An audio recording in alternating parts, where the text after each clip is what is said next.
நீங்கள் சொன்னீங்களே இறந்தவர்களை வந்து குலதெய்வமாக கும்பிட்றாங்க. அதெல்லாம் ஒன்றும் கும்பிடுங்கிற அவசியமே இல்லைன்னு போனாங்க.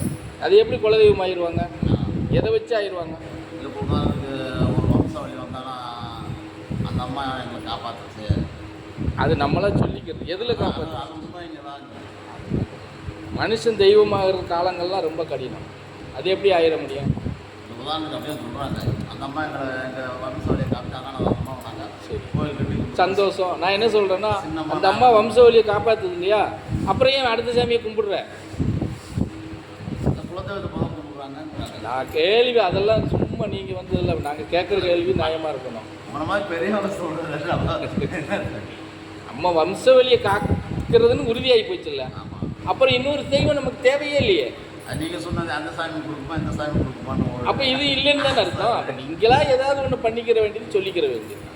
அப்படியெல்லாம் வந்து மனித பிறவியில் பெண்ணாக இருந்தாலும் ஆணாக இருந்தாலும் வந்தவங்க வந்து தெய்வமாக வர்றதுக்கு உண்டான சாத்தியமே இல்லை எங்களை பொறுத்தளவில். இருக்குன்னு நம்பி போகிறவங்கள வந்து நீ ஏன் அப்படி போகிறன்னு நாங்கள் சொல்கிறதுக்கும் எங்களுக்கு அதிகாரம் கிடையாது. அது அவங்களுடைய விருப்பம் இல்லையா? இப்போ மறை நூல்லாம் என்ன கொடுத்துருக்குறாங்க, முன்னோர்கள் எழுதுனதுலாம் தெளிவாக எழுதி வச்சுருக்கிறாங்க. மறை நூல்லாம் 7 யூகத்தில் நீ முழுமை அடைஞ்சால் மாத்திரம்தான் நீ தெய்வீக பிறவிக்கு வர முடியும். இங்கே யாருமே நாளை தாண்டது இல்லையே, எப்படி தெய்வம் ஆயிடுவாங்க? நான் கேட்குறேன். 7 யுகத்துலேயும் நீங்கள் வந்து இறைவனை சார்ந்து இறைவன் பாதத்தில் சமர்ப்பணமாயே வளர்ந்து வரணும்.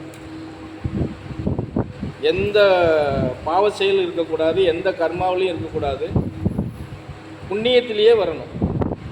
அப்படி 7வும் ஒரு மனிதன் ஆணாக இருந்தாலும் பெண்ணாக இருந்தாலும் நிறைவு செஞ்சுருந்தாங்கன்னா அவங்க காவல் தெய்வமாக வர்றதுக்கு உண்டான வாய்ப்புகள் இருக்குது. அப்படி யார் இருக்கா சொல்லுங்கள்? ஏன் சார்? மனிதர்கள் பிறந்தவர்கள் இன்றைக்கி நமக்கு தெரிஞ்ச வரைக்கும் யாருமே அப்படி இல்லை. அப்புறம் எப்படி தெய்வமாக வந்துடுவாங்க? நமக்கு வந்து அவங்க நம்மளை காப்பாற்றிடுவாங்க. கேள்விப்பட்டாலும் நான் சொல்கிறேன், சாமி இருக்கிறபடி அவருடைய அருமை பெருமை யாருக்கும் தெரியல. உண்மைதான். அவர் ஜீவசமான போகிறதே இவ்வளவு புகழ் இருக்குது அப்படின்றாரு. இருக்கிற காலத்தில் பெருசாக ஒன்றும் யாருக்கும் தெரியாது. ஒரு குறிப்பிட்ட கூட்டத்துக்கு தான் தெரியும். மிஞ்சியும் போனால் ஒரு 5000 பேருக்குள்ளே தான் தெரியும். இன்றைக்கி ஓரளவுக்கு வேர்ல்டு ஃபுல்லாக தெரியுமா இருக்குது. அப்படி இருக்கிற காலத்துலேயே வேர்ல்டு அளவில் தெரிஞ்ச ஏரியாவெலாம் இருக்குது. அப்போ வந்து அவங்க எப்போ வருஷத்தில் ஒரு நாள் வருவாங்க போவாங்க, தனித்தனியாக இருக்கும். இப்போ எல்லாரும் ஒரே நேரத்தில் வந்து இறங்குறதுனால நமக்கு அப்படி தெரியுது, அவ்வளோதான். ஆனால் இன்றைக்கி வந்து வரக்கூடிய ஜனங்களுக்கு, இன்றைக்கி சாமிக்கிட்ட வரக்கூடியவங்க யாருக்குமே சாமியை பற்றி தெரியாது.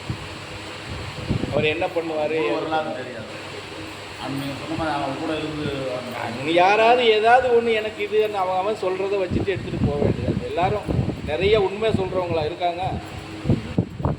அதில் ஏதாவது சேர்த்துக்குருவாங்க. அவங்க அது அப்படியாச்சு இப்படியாச்சு அப்படின்னு சேர்த்துக்குருவாங்க. இப்போதைக்கு அங்கே வந்து அவருடைய விருப்பமும் அவருடைய செயல்பாடும் அங்கே நடைமுறையிலலாம் இல்லை. அது கிடையாது. இது சொன்ன பழனி பக்கத்தில் இருக்கிறதுனால பழனிக்கு போகிறவங்களாம் அப்படியே போகிறது மாதிரி ஒரு டூரிஸ்ட் பிளேஸ் மாதிரி ஆகிப்போச்சு, அவ்வளோதான்.